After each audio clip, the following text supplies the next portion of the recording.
चतुर्थस्कंध त्रयोविंशोऽध्याय विदुरवाच। शुणि विदुर कृतकृत्य न मे मैत्रेय पादगत भमुनि करिव निस्तार क संशय जाऊ दूर। मैत्रेयवाच। शुण विदुर सुदचिते राजार किछि काल अन्ते वृद्ध शरीर ग्रस्त काल देखि विषाद मोहिपाल मुझे द्वितीय प्रजापति तेणु ମୁଁ କରି ସର୍ବସ୍ଥିତି ଅନାଦି ଉତ୍ପତ୍ତି ମୁଁ କଲି ନଗ୍ରାଦି ପୁର ବସାଇଲି ସ୍ଥାବର ଜଙ୍ଗମାଦି ଯେତେ ଆଜ୍ଞା ମୁଁ ଦେଲି ଯେ ଝାମତେ ଏ ସାଧୁଙ୍କ ଧର୍ମ ରକ୍ଷା କଲି ଈଶ୍ୱର ବଚନ ପାଳିଲି ଏ ଧର୍ମ ରକ୍ଷା କଲି ମୁହିଁ ଜନ୍ମ ଲଭିଲି କର୍ମ ଭୂଇଁ ଏ ମୋ ଶରୀର ବୃଦ୍ଧ ହେଲା କାମାଦି କର୍ମ ହିଁ ସରିଲା ପୁତ୍ରକୁ ନ ଦେଇ ରାଜ୍ୟାଦି ନୃପ ଚିହ୍ନ ଦଣ୍ଡ ଛତ୍ରାଦି ଏ ଦୁହିତା ପ୍ରତୁଲ୍ୟ ଧରଣୀ ପୁତ୍ର ନିବେଶୀ ନୃପମଣି ପୃଥିବୀ ପିତା ତ୍ୟାଗ ଭରେ ଶୋକେ ରହିଲା ପୁତ୍ର ଠାରେ ସକଳ ସମର୍ପି କୁମରେ ଗମନ କରେ ବନ ଘୋରେ ସଙ୍ଗତେ ଘେନି ଅର୍ଚି ନାରୀ ରୋଦନ୍ତି ପ୍ରଜା ନଗ୍ର ପୁରୀ ସ୍ୱଇଚ୍ଛା ମନେ ଦୁଃଖାଶ୍ରମେ ତପ ଆରାଧି ଯୋଗ କର୍ମେ କଠୋର ଉଗ୍ର ତପେ ରାୟ ଯେସନେ ପୂର୍ବ ରାଜ୍ୟ ଜୟ ଯେବାନ ପ୍ରସ୍ତର ବିଧାନ ନିୟମ କଲେ ସେ ରାଜନ ଫଳାଦି ଶାକ କନ୍ଦମୂଳ ଭୋଜନ କଲେ ମହିପାଳ ହେମନ୍ତେ କେତେ କାଳାନ୍ତରେ ତାହା ତେଜିଲେ ନୃପବରେ ନିରସକଳ ଭୋଗ କରି ତୁଷ୍ଟେ ଆନନ୍ଦେ ପ୍ରାଣ ଧରି ତାହାଙ୍କ ଭକ୍ଷିଣ କିଛି ଦିନ ତପ ସାଧିଲେ ତୋଷ ମନ ସେ ପତ୍ରାସନ ତେଜି ରାୟ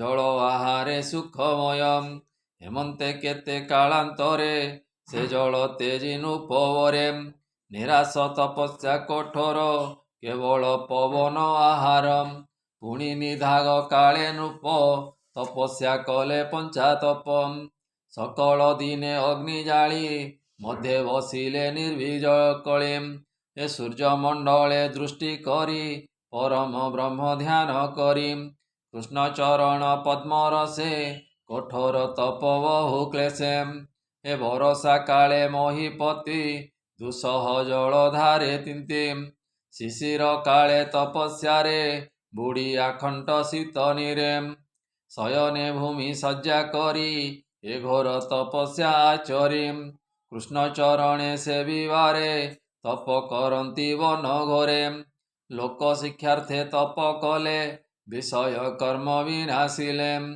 ନିରତେ ପ୍ରାଣାୟାମ କରି ଇନ୍ଦ୍ରିୟ ବିଷୟ ସଂହରି ସେ କିଛି ବାସନାଦିମାନ ଛାଡ଼ିଲା ଅଶେଷ ବନ୍ଧନ ଏ ନିଶ୍ଚଳ ଚିତେ ନୃପବର ଯୋଗ ସାଧନେ ନିଷ୍ଠାପର ସେ ଦୀକ୍ଷା ବ୍ରହ୍ମାକ କୁମର କହି ଯେତିଲେ ଯୋଗେଶ୍ୱର ସେ ଯୋଗେ ଗୋବିନ୍ଦ ଚରଣ ନିତ୍ୟ ଆରାଧି ନୃପରାଣ ଦୃଢ଼ ଭକତି ଭାବ ଯୁକ୍ତେ ଭକ୍ତି ଜନ୍ମିଲା ହୃଦଗତେ ପ୍ରେମାଙ୍ଗ ଆନନ୍ଦେଣ ଭକ୍ତି ଶ୍ରୀକୃଷ୍ଣ କଲେ ମହିପତି ସେ ହରି ଭଜନ ପ୍ରବଳ ହୋଇଲା ମନ ସୁନିଶ୍ଚଳ ନିର୍ମଳ ମନ ପ୍ରକାଶିଲା ବିରକ୍ତି ଜ୍ଞାନ ଉପୁଜିଲା ସେ ଜ୍ଞାନ ଅସି ତୀକ୍ଷ୍ଣେ ରାୟେ ଛେଦିଲେ ହୃଦୟ ସଂଶୟେ ଯେ କର୍ମ ଗ୍ରନ୍ଥି ଜୀବ କୋଶ ଜ୍ଞାନ ଖଡ଼ଗେ ଗଲା ନାଶ ଯେ ଅହଙ୍କାରେ ଆତ୍ମା ଦେଇ ତକ୍ଷଣେ ଦୂର ଗଲା ସେହି ତେଣୁ ପାଇଲେ ଆତ୍ମାଗତି ନିରହଙ୍କାରେ ତା ସୁମତି ଏ ସର୍ବଜ୍ଞାନ ଯେ ପ୍ରକାଶ ତା ପଛେ ତେଜି ନୃପ ଈଶ ଏ ଯାବତ ହରିଙ୍କ ଭଜନ ନହିଲେ ତାବତ ସାଧନ ଯେବେ ଶ୍ରୀକୃଷ୍ଣ ଭାବେ ରତି ପୂତ ହୋଇବ ତେବେ ମତି ଭଜନ ରସ ମତ ଦେ ନ ପଡ଼େ ଶୋକ ମାୟା ମୋହେ ଏ ରୂପେ ସେ ନୃପ ଈଶ୍ୱର ଆତ୍ମାରେ କଲେ କଳେ ବର ଯେ ଯୋଗେ ଯୋଗାସନ ବଳେ ସେ ବ୍ରହ୍ମ ସ୍ୱରୂପ ନିଶ୍ଚଳେ କାଳେ ଛାଡ଼ିଲେ କଳେ ବର ଏ ଅନୁକ୍ରମେ ହୋବି ଦୂର ବସିଣ ଆସନ ସଧିରେ ସମୀର ସମ କଳେ ବରେ ବାମ ଚରଣ ମୂଳାଧାରେ ନିରୋଧି ଚାପିଲେ ନିର୍ଭରେ। ସେ ମୂଳାଧାର ରୂପବନ ଊର୍ଦ୍ଧ୍ୱକୁ ଟେକିଲେ ରାଜନ। ନାଭିରୁ ହୃଦୟ କୋଶରେ ପବନ ରଖିଲେ ସଧୀରେ। ତହୁଁ ଷୋଡ଼ଶ ଦଳେ ନେଲେ ସେ ଜ୍ଞାନ ଚକ୍ରେ ବାୟୁ ବଳେ। ହେମନ୍ତେ ପ୍ରାଣାଦି ପବନ ଭେଦିଲା ସେ ଷଡ଼ ଚକ୍ରେଣ। ସେ ବ୍ରହ୍ମରନ୍ଧ୍ରେ ଯୋଗ ବଳେ ଏ ସର୍ବ କରି ଏକ ତୁଲେ। ମନ ପବନ ହୃଦେ ଧରି ଭିତରେ ରହିଲେ ପାଶୋରି। ସେ ବେଣୁ ନୃପରାଜ ସୁତ ଦେହ ଧାରଣ ପଞ୍ଚଭୂତ। ଯେ ଯାହା କର୍ମ ଯୋଗ ବଳେ ସମଷ୍ଟି ଭୂତ ଲୟ କରେ। ଏ ପବନ ନ୍ୟାସ ସମୀରଣ ଯେ କିଛି ଦେହାଦି ଧାରଣ। କ୍ଷିତିକି ଆପ ମଧ୍ୟ ନ୍ୟାସୀ ସେ ଜଳ ଅନଳେ ନିବେଶୀ। ତେଜକୁ ପବନେ ସଂହରି ଶବଦ ଗୁଣ ତମେ ଭରି। ଇନ୍ଦ୍ରିୟ ଛିଦ୍ର ଯେତେ ପୂର୍ଣ୍ଣ ତାହା ଆକାଶେ କରି ଲୀନ। ଆକାଶେ ଶବଦ ସଂହରି ଶବଦ ଗୁଣ ତମେ ଭରି। ଏ ଯେ ତାମସ ଅହଙ୍କାର କାର୍ଯ୍ୟ ଯେ ମହାଭୂତ ତାର।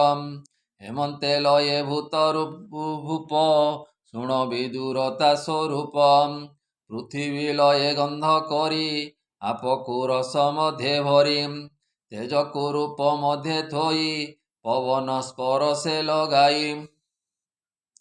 ଏ ଶବଦ ଆକାଶେ ସଂହରି ଏ ସର୍ବତମ ଗୁଣେ ଭରି। ଯେ ତମ ସାତ୍ୱିକ ରାଜସ ଏକତେ କଲେ ବିଶ୍ୱବଶ। ଇନ୍ଦ୍ରି ସହିତେ ବୁଦ୍ଧି ମନ ଯେ ଯାହାର କର୍ମେ କଲେ ନୀନ। ଶବଦ ଆଦି ଇନ୍ଦ୍ରିମାନେ ଲୟ ପାଇଲେ ଯେ ଯା ସ୍ଥାନେ। ଏହାଙ୍କ ଅଧିଷ୍ଠିତ ଦେବେ ଯେ ଲୟେ ଯେ ଯା ନିଜ ଠାବେ। ଏକତ ଅହଙ୍କାର ନେଇ ସେ ମହତ୍ତତ୍ୱରେ ମିଶାଇ। ଏ ସର୍ବତତ୍ୱ ଗୁଣେ ନ୍ୟାସ ମହତ୍ତ ରୂପେ ପରକାଶ। ସେ ମହାତତ୍ୱ ମାୟା ମୋହେ ପ୍ରକୃତି ଅଙ୍ଗେ ହୁଏ ଲୟେ। ଜ୍ଞାନ ବୈରାଗ୍ୟ ଯୋଗ ବଳେ ସେ ବ୍ରହ୍ମେ ଜୀବ ଯାଇ ମିଳେ। ଏ ରୂପେ ସେ ପୃଥୁଭୂପାଳ ଦେହ ତେଜିଲେ ପାଇ କାଳ। ସେ ଅର୍ଚି ରାଣୀ ସୁକୁମାରୀ ସେ ପତିବ୍ରତେ ଧର୍ମାଚାରୀ। ଦେହ ସୁଖାଇ ତପେ ଥିଲା ସ୍ୱାମୀର ମରଣ ଦେଖିଲା। ତକ୍ଷଣେ ହୋଇ ହତ ଜ୍ଞାନ ଆକୁଳେ କରଇ ରୋଦନ। ଭୋ ନାଥ ମୋର ପ୍ରାଣ ନାହା ମୋତେ ଦେଖାଅ କିମ୍ପା ଏହା। କପଟେ ମୁଦ୍ରିତ ଲୋଚନ ସ୍ୱର୍ଗାପ ବର୍ଗ ଯାଇ କ୍ଷଣ। ତୁ କାଳ ବିହନ୍ତା ଈଶ୍ୱର ଏ ତୋର ମାୟା ଖେଳ ଘର। ସ୍ଥିତି ଉତ୍ପତ୍ତି କରୁନାଶ ତୁ ମାତ୍ର ରହୁ ଅବଶେଷ। ତୁ ସର୍ବ କାରଣ ମୁରାରି କର୍ମ କାରଣେ ଦେହ ଧରି। ଏବେ ତୁ ମୃତ୍ୟୁ ଭୟ ଦେହେ ମୋତେ ଦେଖାଉ ମାୟା ମୋହେ। ଭୋ ଯୋଗେଶ୍ୱର ତୋ ମହିମା ଜାଣି ନ ପାରେ ସୁର ବ୍ରହ୍ମା। ଯେ ନାମ ମୃତ୍ୟୁ ଭୟ ନାଶେ ଅମୃତ ମୃତ ସେ ପ୍ରକାଶେ। ଏ ମାୟା ମୋହ ଦ୍ୱନ୍ଦ୍ୱ ପାଶ ମୁଁ ଯେତେ ଯିବି ତୁମ୍ଭ ଆସ। ଏବେ ଉପେକ୍ଷୀ ବନ ଘରେ ପ୍ରତେଜି ଗଲ ନିଜ ପୁରେ। ମୁଁ ଯେ ନିରତେ ଅପରାଧୀ ତୋ ପାଦେ ନ ସେବି ଦୁର୍ବୁଦ୍ଧି। ସେ ଅପରାଧେ ଦେବ ମୋତେ ଏବେ ତେଜିଲ ଦୁଃଖ ଚିତ୍ତେ।